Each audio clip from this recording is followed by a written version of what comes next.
আরে তুমি এখানে? তুমি যে টাকা পয়সা পেয়েছিলে তা দিয়ে তুমি খুব সুন্দর জীবনযাপন করতে পারতে, তুমি রাস্তায় কেন? আমি যখন সেদিন তোমাকে ছেড়ে চলে গিয়েছিলাম। কেউ কি আছেন? একটু সাহায্য করবেন আমারে। আমি আমার পাড়ার জন্য কোনো কাজ করে খাইতে পারি না। আছেন কেউ?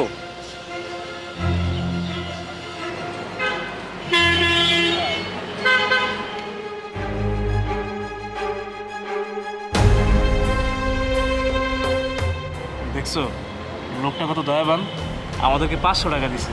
এই টাকা দিয়ে আমাকে খাবার হয়ে যাবে। চলো।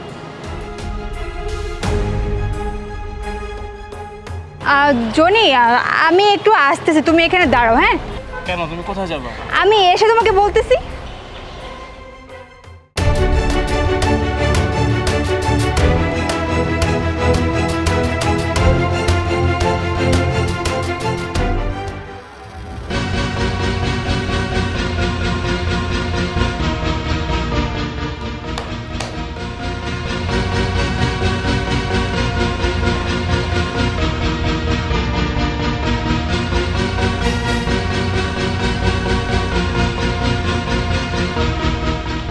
তা আমাদের আবার কবে দেখা হবে?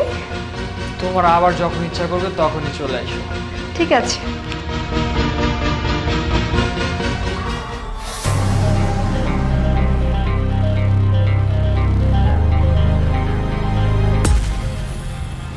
এতগুলো টাকা তুমি কোথায় পেলে? তোকে কেন বলতে যাব? এই নে, তোর যোগ্যতা অনুযায়ী আমি তোকে 500 টাকা দান করে দিলাম। আরে তুমি এসব কি কইতাছো? কি বলছি মানে? যা বলছি ঠিকই বলছি। তবে হ্যাঁ, আজকে পর থেকে তোর আমার রাস্তা একদমই আলাদা। এই তুমি কি পাগল হয়ে গেছো? আমরা তো স্বামী স্ত্রী, তুমি আমার 500 টাকা দিয়ে গেলো কি কইতাছো? স্বামী স্ত্রী? তোকে না এখন আমার আর সহ্য হচ্ছে না। আর তাছাড়া আমার কাছে যে টাকা আছে না, আমি খুব ভালোভাবে জীবনযাপন করতে পারবো। আর তোর মতো ছেলেকে আমার কোনো প্রয়োজন নেই। তোর সাথে কথা বলে আমি আমার সবাই নষ্ট হতে চাচ্ছি না। গেলাম, বাই।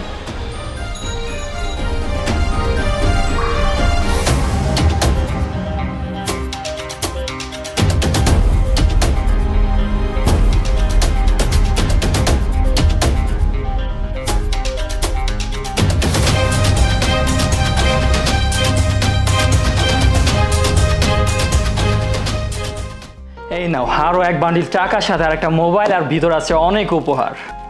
ওয়াও, এতগুলো গিফট তুমি আমার জন্য নিয়ে এসেছো? আচ্ছা জান, আমরা বিয়ে করছি কবে? কি বিয়ে করছি মানে? তুমি কি জাতা কথা বলছো আমার সাথে? আরে আমরা টাকার জন্য তোমাকে, আমি টাকার বিনিময়ে আমরা টাইম পাস করেছি, এখানে বিয়ে টপিক কোথা থেকে আসতেছে? দেখো আমাকে একদম ফাঁসানোর চেষ্টা করবে না। আমি টাকার বিনিময়ে তোমার সাথে এতদিন করেছি, তোমার জন্য কত উপহার নিয়ে এসেছি, এখানে বিয়ের তো কোনো সম্পর্কই আসে না। যাই হোক, তোমার সাথে থাকলে আমি ফেসে যাব। তুমি এখন এখান থেকে চলে যাও, আমি তোমার সাথে আর কন্টিনিউ করতে চাচ্ছি না। বেরিয়ে যাও, আর কখনো আমার চোখের সামনে আসবে না। জানো তো, সবুজ না আমাকে ভালোবাসেনি।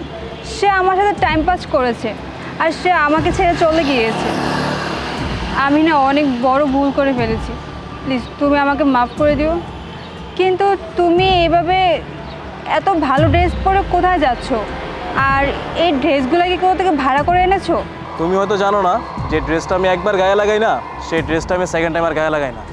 তুমি আমার জীবন থেকে চলে গিয়ে খুব ভালোই করেছো। তুমি যেদিন আমার জীবন থেকে চলে গিয়েছিল না, সেদিন আমার 6 কোটি টাকা লটারি লাগে, আর সেদিন আমার ভাগ্য পরিবর্তন হয়ে যায়। এত কষ্ট করে মানুষের কাছ থেকে 10-5 টাকা পাই, এতদিন এত লটারি কাটলাম, একটা লটারি আমার কপালে জুটলো না, 10টা টাকাও পেলাম না। আমি আমার আসলে কপালটাই খারাপ।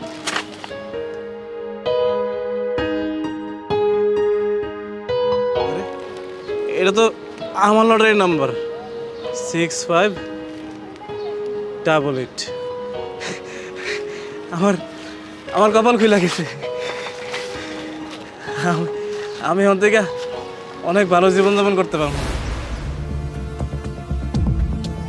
তোমার আশেপাশে তুমি যা ফ্ল্যাট দেখতে পাচ্ছ না, এই সব ফ্ল্যাটের মালিক হচ্ছে না। তুমি আমার সাথে যেমনটা করেছো, আল্লাহ ঠিক তোমার সাথে সেম কাজটাই করেছে, আর তোমার সাথে এটাই হওয়া দরকার ছিল। ভালো থেকো তুমি।